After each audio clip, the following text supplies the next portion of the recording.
Asia's glaciers are shrinking. With Asian glaciers facing a massive melt by the end of the century, millions of people are at risk of water shortages, and it's all thanks to global warming. The high mountains of Asia lie in a region surrounding the Tibetan plateau and contains the largest store of permanent ice outside the North and South poles. Meltwater feeds into major rivers like the Indus, Yangtze, and Mekong, and are used for drinking, hydroelectric power, and irrigation. Scientists predict that Asian high mountain glaciers will lose a third of their mass by 2100 if the global temperature rises 1.5 degrees Celsius above pre-industrial levels. If temperatures increase 3.5, 4, or 6 degrees, losses could reach 49, 51, and 65% respectively. Glacial loss could affect the region's water supply and lead to shortages. At the same time, accelerated melting could trigger intense flooding, especially when combined with climate change-induced heavy rains and super typhoons. High warming scenarios carry worse consequences, including massive sea level rise, floods, droughts, loss of species, and even disease. The only way to avoid such a dismal future is by minimizing global temperature rise. And for that, we need to double, even triple efforts to combat climate change. Climate change is bringing on the apocalypse. Thought climate change predictions were scary? Well, they just got a whole lot scarier. The possible effects of climate change are far worse and could come far sooner than we previously thought. So says James Hansen, a leading climate change researcher who was among the first to warn the public about the serious effects of a buildup of carbon dioxide. The former director of NASA's Institute for Space Studies, along with 18 other leading climate scientists, published a paper this week predicting rapid sea level rises could happen within decades. The team of researchers' primary claim that as the ice sheets in Greenland and Antarctica melt, a layer of cold fresh water will build up over the ocean, trapping warmer, salty ocean water with which it doesn't easily mix underneath the surface, and thereby leading to a feedback loop that causes ice shelves to melt even more rapidly, effectively slowing down and possibly shutting down ocean circulation. An idea apparently not too dissimilar from the premise of the 2004 disaster movie The Day After Tomorrow. The scientists believe that this ice melting will cool polar regions of the globe and warm areas around the equator, causing stark temperature variances that could make superstorms, such as Hurricane Sandy, which struck the U.S. East Coast with devastating effect in 2012, far more frequent. To argue their case, the researchers controversially claim that storms during the warm Eemian period 120,000 years ago were powerful enough to lift massive boulders, 1,000 tons in size, from the bottom of the ocean and hurl them ashore. Hansen and his team believe a multi-meter sea level rise could occur before the end of the century and envelop all of the planet's coastal cities.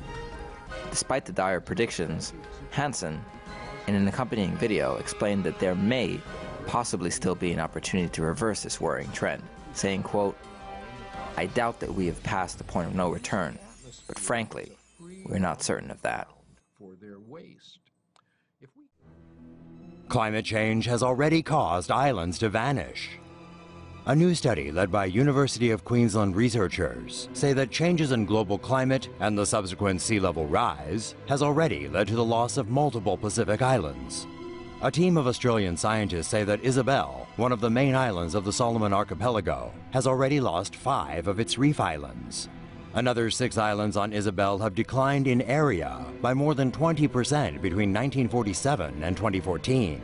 Meanwhile, residents of the island of Nuatambu have been forced to relocate to the nearby main island of Choiseul because of flooding. Of the dozens of homes that once stood on Nuatambu, at least 11 have already been swept away by the rising waters. While the global average rate of sea level rise has been 3.2 millimeters per year since 1993, the Solomon Islands have experienced an average rise by about 7 to 10 millimeters per year since 1994.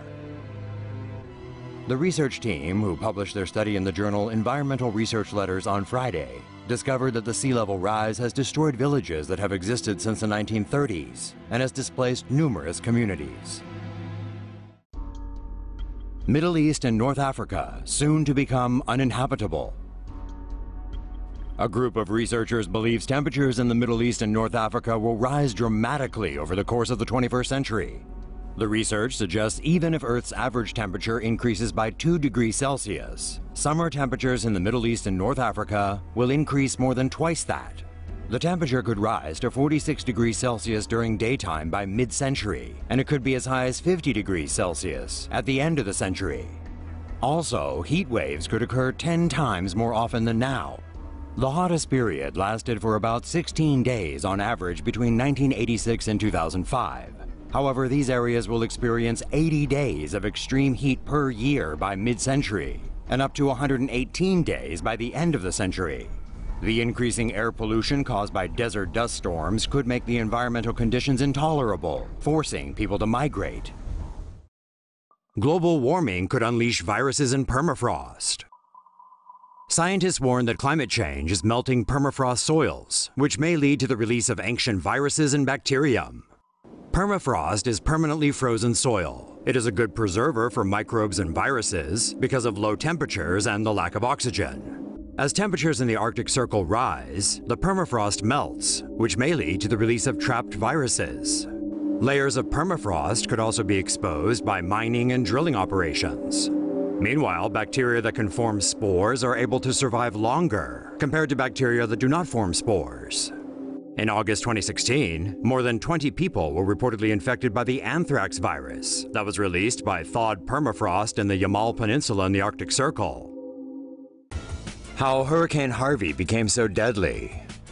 Hurricane Harvey has brought unprecedented levels of rainfall to Texas, threatening the lives of thousands or even tens of thousands. Scientists suggest climate change may have had a role to play in how this storm became so deadly.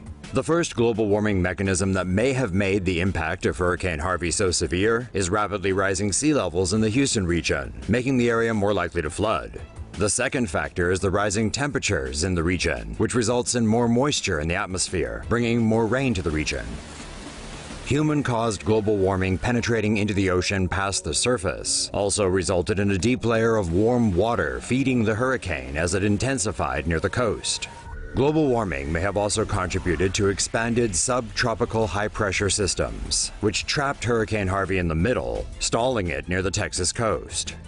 Scientists say it is difficult to establish a link between climate change and a specific storm, as major tropical storms occur naturally based on many different factors. However, researchers say climate change has worsened the impact. Rising temperatures could be linked to an increase in diabetes cases. A recent study shows that an increase in cases of type 2 diabetes may be linked to global warming, including 100,000 new annual cases in the US alone.